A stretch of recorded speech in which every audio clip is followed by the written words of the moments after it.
ಇಲ್ಲಿ ಗೋಮಾತೆಯ ಸಗಣಿಯಿಂದ ಪರಿಶುದ್ಧವಾದ ವಿಭೂತಿ ತಯಾರು ಮಾಡ್ತಾರೆ ನೋಡ್ರಿ. ಅದೇ ರೀತಿ ನಾವು ಇಲ್ಲಿ ಏಷ್ಯಾದ ಅತಿ ಎತ್ತರದ ರಥವನ್ನು ಕೂಡ ನೋಡಬಹುದು. ಶಿವಯೋಗ ಮಂದಿರದಲ್ಲಿ ತಯಾರಾಗುವ ವಿಭೂತಿ, ಇಲ್ಲಿನ ಎತ್ತರದ ರಥ, ಇಲ್ಲಿನ ಸಂಗೀತಾಭ್ಯಾಸ, ಇಲ್ಲಿನ ಗೋಶಾಲೆ, ಇನ್ನು ಮುಂತಾದವುಗಳ ಬಗ್ಗೆ ಈ ವಿಡಿಯೋದಲ್ಲಿ ವಿವರವಾಗಿ ತಿಳಿಸ್ಕೊಡ್ತೀನಿ. ವಿಡಿಯೋ ಪೂರ್ತಿ ನೋಡ್ರಿ. ನಮಸ್ಕಾರ ಎಲ್ಲರಿಗೂ. ನಾವಿವತ್ತ ಶಾಟ್ಗೆರೆಗಿದ್ದ ಶಿವಯೋಗ ಮಂದಿರ ಹೊಂಟಿವಿ ನೋಡ್ರಿ.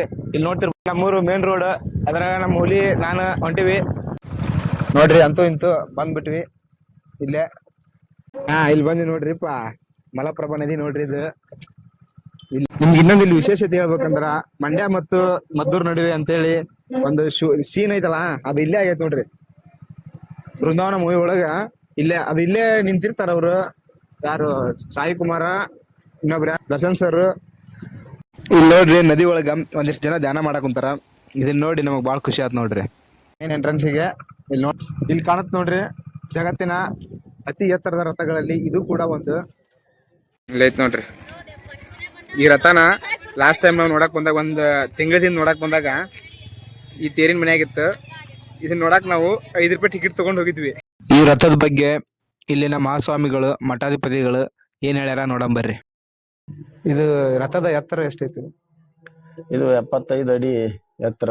ಒಂದು ವಿಶೇಷ ಏಷ್ಯಾ ಖಂಡದೊಳಗ ಬಹಳ ದೊಡ್ಡದಾಗಿರ್ತಕ್ಕಂಥ. ಏಷ್ಯಾ ಖಂಡದೊಳಗ ಇದು ನಮಗೆಲ್ಲ ತಿಳಿದ ಮಟ್ಟಿಗೆ ಇದು ಮೊದಲನೇದು. ಅಂದ್ರೆ ಅಖಂಡವಾಗಿರ್ತಕ್ಕಂಥ ಒಂದು ಕಟ್ಟಿಗೆಯಿಂದಲೇ ಕೂಡಿರ್ತಕ್ಕಂಥ ಒಂದು ಅಖಂಡವಾಗಿರ್ತಕ್ಕಂಥ ತೇರು ಅಂತಂದ್ರೆ ಏಷ್ಯಾ ಖಂಡದೊಳಗ ಮೊದಲನೇದು ಅನ್ನೋದನ್ನ ಹೇಳ್ತಾರೆ. ಬಹುಶಃ ಇಂಥ ಈ ಮಾಟದೊಳಗ ಈ ಗಡ್ಡಿ ತೇರ ಟೈಪ್ನೊಳಗ ಕಾಣ್ತಕ್ಕಂಥದ್ದು ಬಹಳ ಅಪರೂಪ. ಇಷ್ಟ ಎತ್ತರದ್ದು ಅದು ಏಷ್ಯಾ ಖಂಡದೊಳಗ ಮೊದಲನೇ ತೇರು ಅಂತಂದು ಹೇಳ್ತಾರೆ. ಹೌದ್ರಿ. ಅಂದ್ರೆ ಅದ ನಂಜನಗೂಡು ಒಳಗ ಒಂದು ರಥ ಐತ್ರಿ. ಅದು ಗಡ್ಡಿ ತೇರಿಲ್ಲ, ಈ ತರ ಕಟ್ಟಿಗೆದಿಲ್ಲ. ಅದೇ ಬೇರೆ ಬೇರೆ ಆಕಾರದೊಳಗ ಬೇರೆ ಬೇರೆ ಟೈಪ್. ಏಷ್ಯಾ ಖಂಡದೊಳಗ ಅತಿ ಎತ್ತರದ ರಥ ಗಡ್ಡಿ ತೇರ್ ಅಂತಂದು ಕರಿತಾರೆ. ಇದ್ರೊಳಗ 3 ಟೈಪ್ ಹಿಂಗ್ ಬರ್ತಾವ ಆಟಗಳು. ಅವನ್ನ ಶಾಸ್ತ್ರೋಕ್ತವಾಗಿ ಮಾಡಿರ್ತಕ್ಕಂಥ ಒಂದು ಅಪರೂಪದ ಗಡ್ಡಿ ತೇರು ಅದು ಶಿವಯೋಗ ಮಂದಿರದ್ದು ಅನ್ನೋದನ್ನ ಬಹಳ ಮಂದಿ ಬೇರೆ ಬೇರೆ ಕಡೆಯಿಂದ ಬಂದಂತವ್ರು ಕೂಡ ಇದನ್ನ ಉಲ್ಲೇಖ ಮಾಡಿರ್ತಕ್ಕಂಥದ್ದನ್ನ ನಾವು ನೋಡ್ತೀವಿ. ಈ ರಥ ನೋಡಿದಾದ್ಮೇಲೆ ದೇವಸ್ಥಾನದೊಳಗೆ ಹೋಗೋಣ ಬರ್ರಿ. ನೋಡ್ರಿ, ಇಲ್ಲ ಕಡಿಪಣ್ಣ ತಿನ್ನತ್ ನೋಡಿ ನೋಡಿದ. ಇಲ್ಲಿ ಬಂದಾಗ ಹುಷಾರಿ. ಗಾಡಿ ಬ್ಯಾಗ್ ಏನ್ ರೇಟ್ ಹೋದ್ರ ಹೊಡ್ತಾನ ನಿಮ್ಮ. ಇಲ್ಲಿ ನೋಡ್ರಿ, ಇಲ್ಲ ಗಾಡಿಯಾಗ ಏನ್ ರೇಟ್ ಬಂದ್ರಿ ಅಂದ್ರ ನೋಡ್ರಿ ಕಡಿಪಟ್ಟನ ಬಿಡವಲ್ಲ ಇವು. ಇಲ್ಲಿ ಹಣ್ಣು ಏನ್ರ ಹೂವ ಬಿಟ್ಟು ತೊಗೊಂಡಿದ್ರ ತಿಂದ ಬಿಡುತ್ತೆ. ಮಂಗ್ ತಿನ್ನಾಕೋದೈತಿ ನೋಡ್ರಿ ಅದು. ಇದನ್ನ ಬಾ ಈ ನನ್ನ ಮಕ್ಕಳಿಗೆ ತಿಂದ್ಬಿಟ್ಟು ಮನೇಲಿ ಬೇರೆ ಏನ್ ಕೆಲಸ ಇರಲ್ಲ, ಇಲ್ಲಿ ಬಂದು ನಿಂತ್ಕೊಂಡು ಹೋಗೋ ಬರೋರ್ನೆಲ್ಲ ತರಲೆ ಮಾಡ್ಕೊಂಡು ದೇವಸ್ಥಾನದ ಒಳಗೆ ಹೋಗೋಣ ಬರ್ರಿ. ಶಿವಯೋಗ ಮಂದಿರದ ದೇವಸ್ಥಾನವನ್ನ ಶ್ರೀ ಹಾನಗಲ್ ಕುಮಾರೇಶ್ವರ ಮಹಾಸ್ವಾಮಿಗಳು 1909ರಲ್ಲಿ ಸ್ಥಾಪನೆ ಮಾಡ್ತಾರ. ಈ ಶಿವಯೋಗ ಮಂದಿರದ ಸ್ಥಾಪನೆ ಮಾಡಿದ ಉದ್ದೇಶ ಇಲ್ಲಿನ ವಿದ್ಯಾಭ್ಯಾಸ ಮತ್ತು ದೇವಾಲಯದ ಇತಿಹಾಸವನ್ನು ಮಹಾಸ್ವಾಮಿಗಳ ಬಾಯಲ್ಲಿ ಕೇಳೋಣ ಬನ್ನಿ. 1909ರಲ್ಲಿ ಕುಮಾರ ಶಿವಗಳು 1909 ಶಿವಯೋಗಿಗಳು ಶಿವಯೋಗ ಮಂದಿರವನ್ನ ಸ್ಥಾಪನೆಯನ್ನ ಮಾಡ್ತಾರೆ. ಉದ್ದೇಶ ನಾಡಿನಾದ್ಯಂತ ಆಚಾರ ವಿಚಾರಗಳನ್ನ ಬಿತ್ತರಿಸ್ತಕ್ಕಂಥವ್ರು ಮಠಾಧಿಪತಿಗಳು. ಅಂತ ಮಠಾಧಿಪತಿಗಳಿಗೆ ಒಂದು ಯೋಗ್ಯವಾಗಿರ್ತಕ್ಕಂಥ ಶಿಕ್ಷಣವನ್ನು ಪಡ್ಕೊಳ್ತಕ್ಕಂಥ ಹಾಗೂ ಆಚಾರ ವಿಚಾರವನ್ನ ಕಲಿತಕ್ಕಂಥ ಒಂದು ಕೇಂದ್ರವನ್ನ ಸ್ಥಾಪನೆ ಮಾಡಬೇಕು. ಅವರಿಂದ ನಾಡಿನಾದ್ಯಂತ ಭಕ್ತರಿಗೆಲ್ಲರೂ ಕೂಡ ಆಚಾರ ವಿಚಾರ ಪರಂಪರೆಯನ್ನ ಬಿತ್ತರಿಸಬೇಕು ಅನ್ನೋ ಉದ್ದೇಶ ಇಟ್ಕೊಂಡು ಅಂತ ಮಠಾಧಿಪತಿಗಳನ್ನ ತಯಾರು ಮಾಡ್ತಕ್ಕಂಥ ಶಿವಯೋಗ ಮಂದಿರವನ್ನ 1909ರಲ್ಲಿ ಶಿವಯೋಗ ಮಂದಿರವನ್ನ ಸ್ಥಾಪನೆ ಮಾಡುವುದರ ಮುಖಾಂತರವಾಗಿ, ಈ ಶಿವಯೋಗ ಮಂದಿರದ ಮುಖಾಂತರವಾಗಿ ಇಲ್ಲಿಯವರೆಗೆ ಶಿವಯೋಗ ಮಂದಿರವನ್ನ ಪ್ರಥಮವಾಗಿ ಸ್ಥಾಪನೆ ಮಾಡಿದಂಥ ಸಂದರ್ಭದೊಳಗ 7 ಮಂದಿ ಸಪ್ತ ಸಾಧಕರು ಅಂತ ನಾವು ಕರಿತೀವಿ. 7 ಮಂದಿ ಸಾಧಕರಿಂದ ಬಾಲಕರಿಂದ ಶಿವಯೋಗ ಮಂದಿರದ ಪ್ರಾರಂಭ ಆಗ್ತದೆ.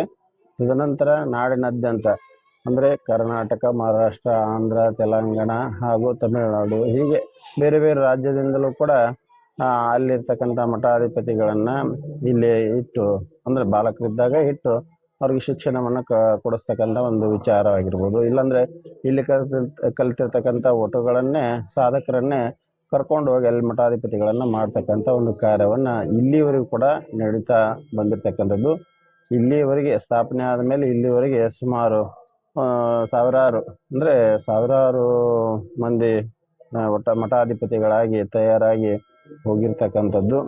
ಶಿವಯೋಗ ಮಂದಿರದ ಜೊತೆಗೆ ಕುಮಾರ ಶಿವಿಗಳು ಇಲ್ಲಿ ಗೋಗಳ ಒಂದು ಸಂರಕ್ಷಣೆ ಆಗುವಂತ ಒಂದು ವಿಶೇಷವಾಗಿರ್ತಕ್ಕಂಥ ಒಂದು ವ್ಯವಸ್ಥೆಯನ್ನ ಮಾಡ್ತಾರೆ.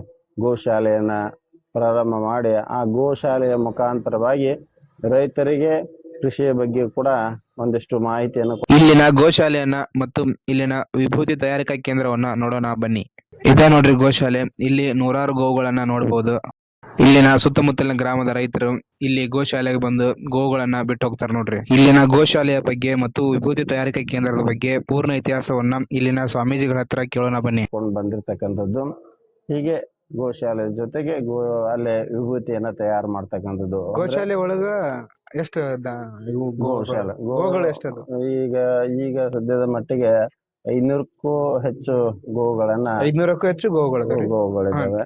ಆ ಗೋವುಗಳಿಂದ ಬಂದಿರತಕ್ಕಂತ ಅರ್ಕವನ್ನ ಗೋಮೂತ್ರದಿಂದ ಅರ್ಕವನ್ನ ತಯಾರು ಮಾಡಿ ಅದನ್ನ ಕೆಲವೊಂದಿಷ್ಟು ರೋಗಗಳಿಗೆ ಔಷಧಿಯನ್ನಾಗಿ ಮಾಡತಕ್ಕಂತ ಒಂದು ಕಾರ್ಯವನ್ನು ಔಷಧಿ ಒಳಗೆ ಸಿಂಪಡಣೆ ಮಾಡ್ತಾರೆ. ಔಷಧಿಯನ್ನೇ ತಯಾರು ಮಾಡಿ ಆ ಗೋಮೂತ್ರ ಅರ್ಕ ಅಂದ್ರೆ ಒಂದು ಔಷಧಿ ಏನ್ರಿ? ಆ ಗೋಮೂತ್ರದಿಂದ ಬಂದಿರತಕ್ಕಂಥದ್ದು ಅದನ್ನೇ ತೆಗೆದುಕೊಳ್ತಕ್ಕಂತ ಒಂದು ಔಷಧಿ ಯಾವ ರೀತಿ ತೆಗೆದುಕೊಳ್ಬೇಕು ಮತ್ತೆ ಏನೇನು ಅದ್ರೊಳಗ ಆಯುರ್ವೇದಿಕ ಔಷಧಿಗಳನ್ನ ಮಿಕ್ಸ್ ಮಾಡಿ ತೆಗೆದುಕೊಳ್ಬೇಕು, ಇವನ್ನೆಲ್ಲ ಮಾಹಿತಿಯನ್ನು ಕೊಡೋದ್ರ ಜೊತೆಗೆ ಅರ್ಕವನ್ನ ತಯಾರು ಮಾಡ್ತಕ್ಕಂಥ ಒಂದು ಕಾರ್ಯವನ್ನ ಈಗಲೂ ಕೂಡ ನಡೆದಿರ್ತಕ್ಕಂಥದ್ದು. ಅದ್ರ ಜೊತೆಗೆ ಶಿವಯೋಗ ಮಂದಿರದ ವಿಭೂತಿ ಅಂದ್ರೆ ಬಹಳ ಶ್ರೇಷ್ಠ. ಬಹಳ ಮಂದಿ ಇಲ್ಲಿ ಬಂದಂತ ಸಂದರ್ಭದಾಗ ನಾವು ಪ್ರಸಾದ ಸಿಗ್ಲಿಲ್ಲ ಅಂದ್ರೆ ಪರವಾಗಿಲ್ಲ, ಆದ್ರೆ ವಿಭೂತಿ ಸಿಗಬೇಕು ಅನ್ನೋ ಉದ್ದೇಶ ಇಟ್ಕೊಂಡು ಆ ಭಸ್ಮವನ್ನ ತೆಗೆದುಕೊಂಡು ಹೋಗ್ತಕ್ಕಂಥ ಒಂದು ವ್ಯವಸ್ಥೆ ಇದೆ. ಪ್ರಸಾದ ಜೊತೆಗೆ ಅಂದ್ರೆ ದಾಸೋಹ ಕೂಡ ನಡೀತಾ ಇರ್ತದೆ. ಅದರ ಜೊತೆಗೆ ಭಸ್ಮವನ್ನು ಕೂಡ ತೆಗೆದುಕೊಂಡು ಹೋಗ್ತಕ್ಕಂಥ ಒಂದು ವ್ಯವಸ್ಥೆಯನ್ನ ಭಕ್ತರು ಮಾಡ್ತಾರೆ. ಒಂದು ಸಲ ಶಿವ ಮಂದಿರ ಭಸ್ಮವನ್ನು ಹಚ್ಕೊಂಡ್ಬಿಟ್ರೆ ನಮ್ಮ ಜನ್ಮ ಸಾರ್ಥಕ ಆಕತಿ ಅನ್ನೋರಷ್ಟು ಮಟ್ಟಿಗೆ ಶಿವ ಮಂದಿರದ ಭಸ್ಮದ ಬಗ್ಗೆ ಬೇಡಿಕೆ ಇರತಕ್ಕಂಥದ್ದನ್ನು ನಾವು ನಾಡಿನಾದ್ಯಂತ ನೋಡ್ತೀವಿ. ಆ ಭಸ್ಮದೊಳಗೆ 2 ತರ ನಾವು ಮಾಡ್ತಾರೆ ಇಲ್ಲಿ ತಯಾರು ಮಾಡ್ತಕ್ಕಂಥವ್ರು. ಒಂದು ಕ್ರಿಯಾಗಟ್ಟೆ, ಒಂದು ಸಾದಾಗಟ್ಟೆ ಅಂತ ತಿಳ್ಕೊಂಡು. ಕ್ರಿಯಾಗಟ್ಟೆ, ಸಾದಾಗಟ್ಟೆ ಹೌದು ಮಾಡ್ತಕ್ಕಂಥ ಪದ್ಧತಿ ಕೂಡ ಬಹಳ ವಿಭಿನ್ನವಾಗಿ ಇರ್ತದೆ. ಒಂದು ಭಸ್ಮ ತಯಾರಾಗಬೇಕಾಯ್ತು ಅಂತಂದ್ರೆ 1 ತಿಂಗಳು ಬೇಕು. ಒಂದು ಭಸ್ಮ ತಯಾರಾಗಬೇಕಂತಂದ್ರೆ ಅದ್ರ ಜೊತೆಗೆ ಒಂದು ಸಲ ತಯಾರು ಮಾಡಿದ್ರೆ ಸುಮಾರು 1000 ಭಸ್ಮಗಳನ್ನ ಮಾಡ್ತಾರೆ. ಅಂತ 1000 ಭಸ್ಮಗಳು ತಯಾರಾಗಬೇಕಾಯ್ತು ಅಂತಂದ್ರೆ 1 ತಿಂಗಳದ ಒಂದು ವ್ಯವಸ್ಥೆ ಇರ್ತದೆ. ಆ ಸೆಗಣಿಯನ್ನು ಹಿಡಿದು ಅದನ್ನ ಆರಿಸಿ ಅದನ್ನ ಕುಳ್ ಮಾಡಿ ಅದನ್ನ ಸುಟ್ಟು ಬೂದಿ ಮಾಡಿ 4-5 ಸಲ ಅದನ್ನ ಸೋಸಿ ಹೀಗೆ ಮತ್ತ ಅದನ್ನ ಕಲಿಸಿ ಮತ್ ಬಡದು ಮತ್ತ ಅದನ್ನ ಸುಟ್ಟು ಮತ್ತ ಅದನ್ನ ಹಾರಾಕಿ ಮತ್ತದು ಆರಿದ್ಮೇಲೆ ಒಟ್ಟಾರೆ ಹಚ್ಕೊಳ್ಬೇಕು, ಅದು ತಯಾರಾಗಬೇಕಾಗಿತ್ತು ಅಂತಂದ್ರೆ 1 ತಿಂಗಳದ ಒಂದು ವ್ಯವಸ್ಥೆ ಇರ್ತದೆ. ಅಂತ ಕಾರ್ಯವನ್ನ ಪ್ರತಿ ನಾವು ಅಂದ್ರೆ ಅದು ಸ್ವಲ್ಪ ಕೆರೆ ಕಲರ್ ಬರ್ತಾರ, ಸಗಣಿ ಕಲರ್. ಅದು ವೈಟ್ ಹೆಂಗಾಗುತ್ತಾ ಲಾಸ್ಟಿಗೆ ಏನ್ ಮಾಡ್ತಾರ ವೈಟ್ ಆಗಕ್ಕ ಅವರು? ಅದು 3-4 ತರ ಅದನ್ನ ಸೋಸ್ತಾರೆ. ಸೋಸಿ ಬಂದಿರ್ತಕ್ಕಂಥದ್ದನ್ನ ಮತ್ತದನ್ನ ಒಣಗಿಸ್ತಾರೆ. ಒಣಗಿಸಿ ಮತ್ತದನ್ನ ನೀರ್ ಹಾಕಿ ಕಲಿಸಿ ಮತ್ತದನ್ನ ಯಾವ ಆಕಾರ ಬೇಕು ಆ ಆಕಾರವಾಗಿ ಬಡದು ಅದನ್ನ ಮತ್ತದನ್ನ ಸುಡ್ತಾರೆ. ಮತ್ ಸುಟ್ಟ ಮೇಲೆ ಅದನ್ನ ಮತ್ತೆ ಆರಿಸ್ತಾರೆ. ಆರಿಸಿದ ಮೇಲೆ ಅದು ಹಚ್ಕೊಳ್ಳಿಕ್ಕೆ ಯೋಗ್ಯ ಹೌದೌದು.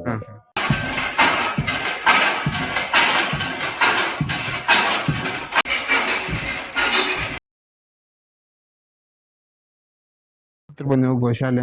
ಭಕ್ತರು ಬೆಲ್ಲ ತಮ್ಮಂದ ಹಸುಗಳಿಗೆಲ್ಲ ತಿನ್ನಿಸ್ತಾರ. ಬೆಲ್ಲ ಅಲ್ಲಿ ಬುಂದೆ ಗುಡಿ ನೋಡಿದ್ರಿ, ಬುಂದೆ ಅಲ್ಲಿ ಹಾಕಂತಾರ ನೋಡ್ರಿ, ಬೆಲ್ಲ ಹಾಕ್ತಾರ, ಎಲ್ಲ ಹಾಕಿ ಹೋಗ್ತಾರ. ಈ ತರ ಇಲ್ಲಿ ಮೇವು ನೋಡಿ ಬಂದ್ ನೀವು ಇಲ್ಲಿ ಬರ್ಬೋದು ಅನ್ಸುತ್ತೆ. ಮೇವು ಈ ತರ ಕಟ್ ಮಾಡ್ತಾರ. ಇಲ್ಲಿ ನೋಡ್ರಿ ಭಕ್ತರು ಗೋವುಗಳಿಗೆ ಬೆಲ್ಲ ಮತ್ತು ಬುಂದೆ ಇನ್ನಿತರ ಸಿಹಿ ತಿನಿಸುಗಳನ್ನ ತಂದು ಹಾಕಂತಾರ ನೋಡ್ರಿ.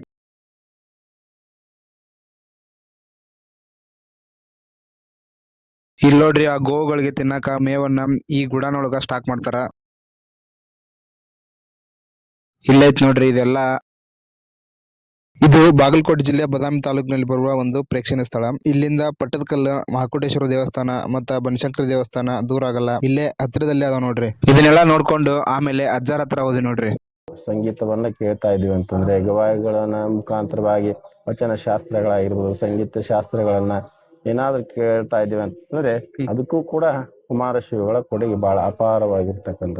ಇದು ಅಷ್ಟೇ ಅಲ್ಲದೆ ಎಲ್ಲ ಸಂಗೀತ, ಇದು ಗೋವುಗಳು ಮತ್ತೆ ವಿಭೂತಿ ರೆಡಿ ಮಾಡೋದಾಗಿರ್ಲಿ, ದಾಸೋಹ, ಇದಷ್ಟೆಲ್ಲ ಸಮಾಜಕ್ಕೆ ಕೊಡುಗೆ ಕೊಟ್ಟುವಂತ ಕುಮಾರಶಿವಗಳಿಗೆ ಹೋಗ್ತಕ್ಕಂತ ಎಲ್ಲ ಮಠಾಧಿಪತಿಗಳು ಒಂದ್ ಹೇಳ್ತಿದ್ದು